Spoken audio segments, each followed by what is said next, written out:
Hello guys, good afternoon. So ngayon ay mag-harvest kami mamaya. So ito yung palay namin, palay ng tatay ko. So ito guys, no.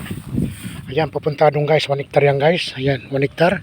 So sabi nung nagtatrabaho dito, hindi ko na makuha lahat. Mga kalating hectare lang ang kukunin ngayon.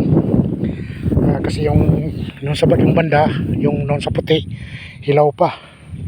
So wala tayong magawa, yun ang sabi niya. So ito muna ang kukunin natin mamaya.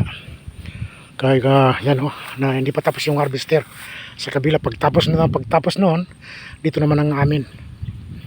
Ayan guys, ayan yung harvester guys, ayan doon sa highway.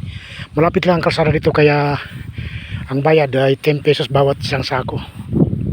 So ayan guys, ito maganda yung palay natin guys. So medyo mataba, malaki yung palay natin, hinog na.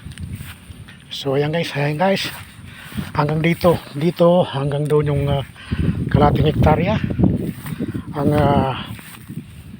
ating harvestin ngayon. So magandang hapon sa inyong lahat guys.